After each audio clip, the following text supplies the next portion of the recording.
Okay, here's part 2 of how to explain big things to little kids. Hi, my name is Heather. I'm the mother of 5.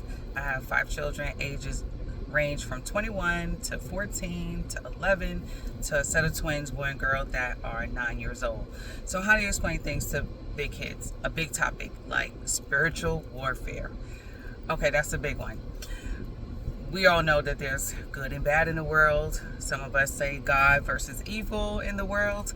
How do you break that down to little kids, or to even people who didn't necessarily grow up in church and are not used to really hearing these concepts? So it starts with, right from wrong, right? At least I hope my kids have been taught right from wrong and they have seen right and wrong and know the difference. But here's the thing. All good things come from God. That's what we believe. And we do know that there is a such thing as evil in the world. What does that look like? That looks like good people can make bad choices. Good people can certainly do bad things. And maybe if you didn't grow up in church and read all this stuff in the Bible about God and the devil, maybe you've seen a cartoon where there's the one voice over here that looks like an angel and one voice over here that looks like a demon or a bad guy. And both of them are speaking to this person, and this person, this character, has to make a choice on which voice they're going to listen to.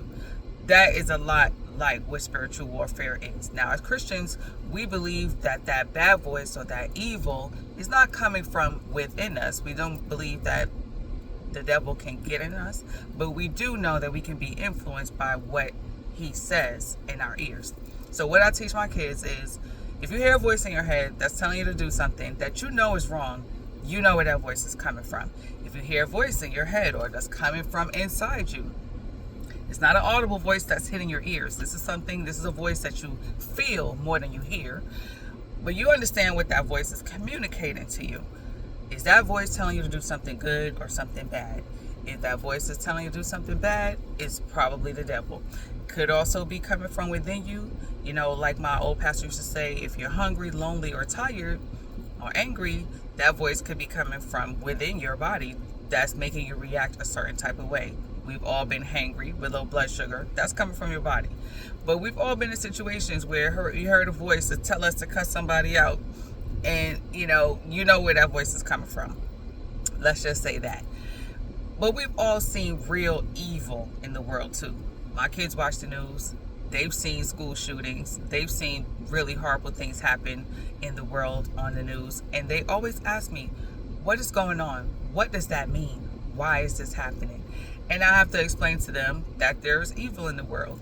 I think that no matter where you are in the political spectrum, or how churchy or not churchy, how spiritual or not spiritual you may be, if you heard a story of a person getting a gun and going to a school, like an elementary school or even a college campus, and shooting it up, let's all agree that that's a little bit more than mental health.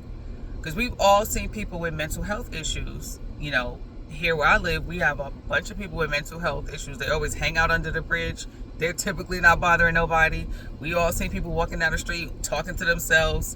You know, we know what that looks like. We can say that I personally believe that all mental illness on some level is demonic, but that's another video for another time. But we can all agree that there are mental illnesses that are physical, medical issues, right?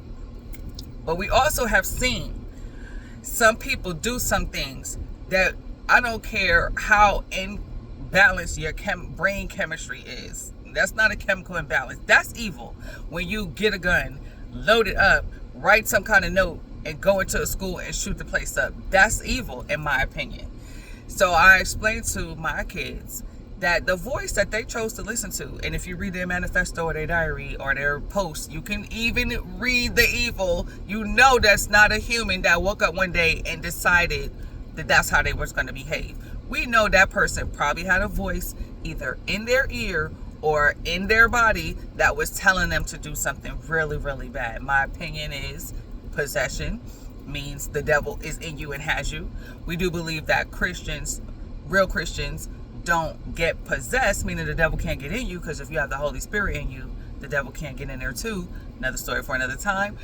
But we do know that we can all be influenced or oppressed or have that voice that's in the ear, the voice can get so loud that it makes people do bad things. I break that down to my kids. We read it in the Bible. I reread it and break down the words and translate the words to what various levels, because even my 21-year-old has questions. My 9-year-olds have questions. People at work that don't go to church have questions. I try to answer those questions and meet people where they are with my explanations. But for today's purposes, let me leave you with this if you don't take away anything else. If you hear a voice in your head that's telling you to do something that you know is wrong, is bad, where's that voice coming from? Analyze that. And then there's the next level, which the warfare part comes in. Like, you don't just have to let that voice get to you and attack you to where you succumb to it. You can fight back. How do you fight back? Well, that's what prayer is. Prayer is asking for help from the good guys, right, to help you defeat the bad guys.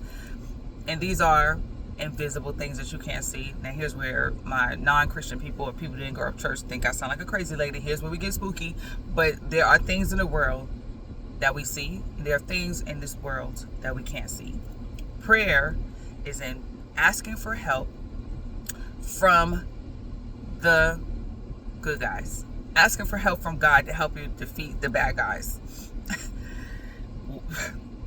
There's another version of that, which is witchcraft, which is asking for help from the bad guys. But this, again, another video for another time. But today, to stay on topic, if you need help for something that's going on in your life, something that's going on in your mind, and you need help, and you want to call on help from the spirit of goodness, pray. If you have something going on in your life that you feel where you're being attacked by people, do you fight against those people? Or do you ask for help because those people that are attacking you might have a voice in their head that is telling them to attack you? You can yell back at that person, and you and that person will just be going back and forth forever. But if you want to break that chain and get some help with the battle with the person or the people that are attacking you, ask God to help you, and He will send you some very real, very timely help. Hope this helps y'all. If y'all have more questions, or your kid asks you a crazy question and you're like, how do I answer this?